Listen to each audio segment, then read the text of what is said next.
Kyiv on Saturday in Paris hints United States of America, U.S. President-elect Donald Trump that Ukraine needed just and enduring peace, that Russians under the leadership of President Vladimir Putin can't destroy in few years, with the Ukrainian President, Volodymyr Zelenskyy also stating how Russia is trying to subjugate Georgia after many wars against the country.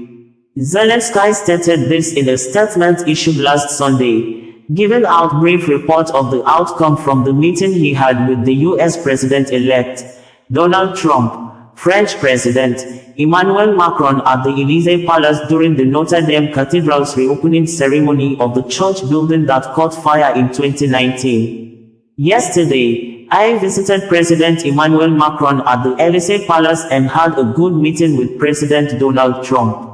We discussed important issues on the battlefield and in the global situation, from our front lines to North Korea.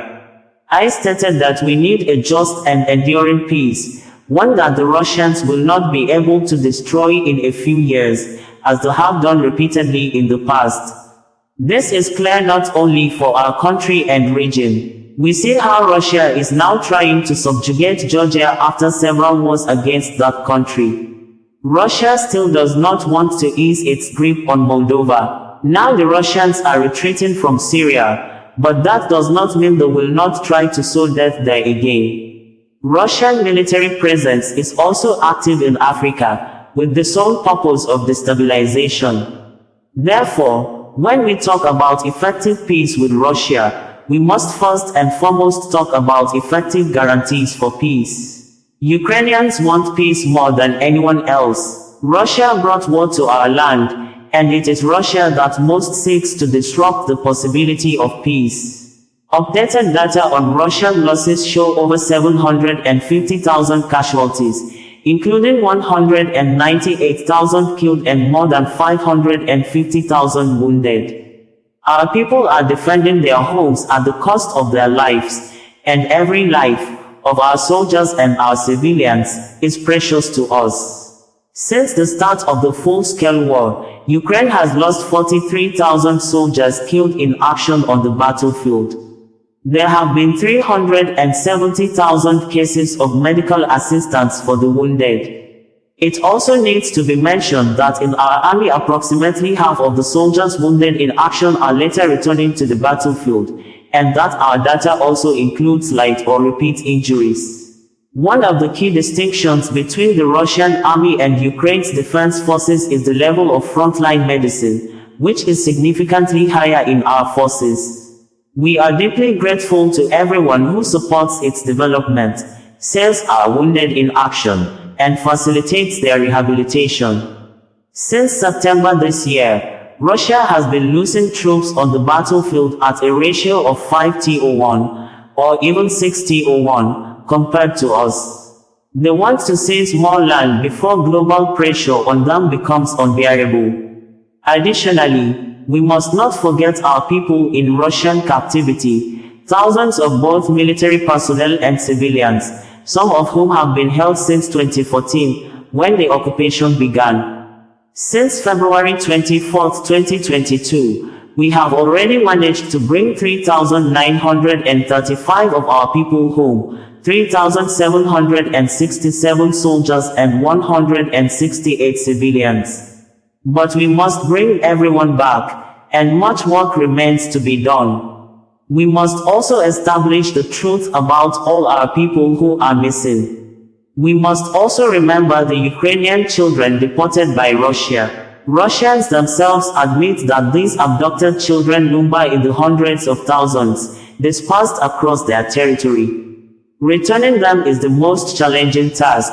On the occupied territories of Ukraine, at least several million people remain. This is the reality of this war. It cannot simply end with a piece of paper and a few signatures. A ceasefire without guarantees can be reignited at any moment, as Putin has already done before. To ensure that Ukrainians no longer suffer losses, we must guarantee the reliability of peace and not turn a blind eye to occupation. We know Putin very well. He is addicted to war. He began his career with a brutal war against Chechnya and has been constantly fueling other wars. He can only be stopped by strength, the strength of world leaders who can become leaders of peace. We count on America and the entire world to help stop Putin. The only things he fears are America and global unity. It is precisely such peace through strength that we discuss with all our partners, as well as the steps and guarantees needed for the people and the state attacked by Russia. War cannot be endless, only peace must be permanent and reliable. After meeting with the President of Georgia in Paris, Ukrainian President Volodymyr Zelenskyy said that he expressed Ukraine's full support and solidarity with the Georgian people, who are fighting for their dignified future, and emphasized that respecting the will of the Georgian people and preventing Ivanishvili's government from surrendering the country to Putin is essential for the stability and future of the region. For Russia, this is not just about Georgia, it is about control of the Black Sea region, a strategic Russian goal that poses a threat to the national security of everyone in the region and across Europe. I assured President Zelenskyy that Ukraine will coordinate with partners, not just in Europe but globally, to deliver a systemic response and support the Georgian people in defending their right to live freely and independently.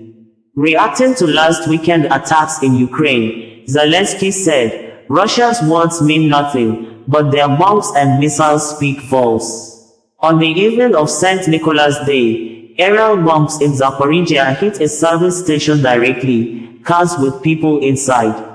As of now, 4 people are known to be wounded and are receiving medical assistance. Tragically, the list of fatalities includes 9 names. In Kryvyi Rih, a missile strike targeted an ordinary city building, injuring 17 people and killing 2. And these are just 2 Russian attacks on 2 Ukrainian cities in a single day. Thousands of such strikes Russia has carried out during this war make it absolutely clear. Putin does not seek real peace. He seeks the ability to treat any country this way, with bombs, missiles, and all other forms of violence. Only through strength can we resist this, and only through strength can real peace be established. I thank everyone who is supporting Ukraine's efforts. May the memory of all the victims of Russian terror be eternal. Okhmat died. I congratulated the young patients on St. Nicholas Day, spoke with the children, their parents and doctors. This war has brought so many things into our children's lives that should never be part of childhood.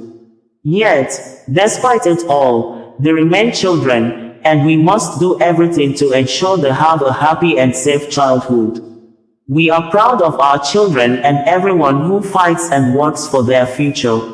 On Friday, Zelenskyy in a video press release said Russia tried to overrun Ukraine's air defense system yesterday morning. Today, Russia attempted to overload our air defense systems, as they always do during such massive attacks. This time, they deliberately waited for freezing weather to strike, aiming to make life even harder for people. The attack coincided with a cold snap, a deliberate, cynical act of terror against people. Every missile was directed at energy infrastructure, but thanks to the accuracy of our defenders and the reliability of our air defense systems, many lives were saved.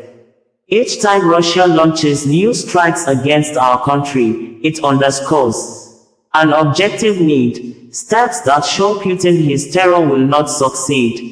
Instead of seeking ways to end the war, he uses missiles. It is war and intimidation that keep the Russian throne under this person. However, our partners should not be concerned with how to ensure the stability of such figures in Moscow. Instead, they should focus on guaranteeing stability for themselves and the world, stability and security that are only possible through peace. I am deeply grateful to everyone who helps us bring peace closer, he said. Bringing you the news in a more digital way.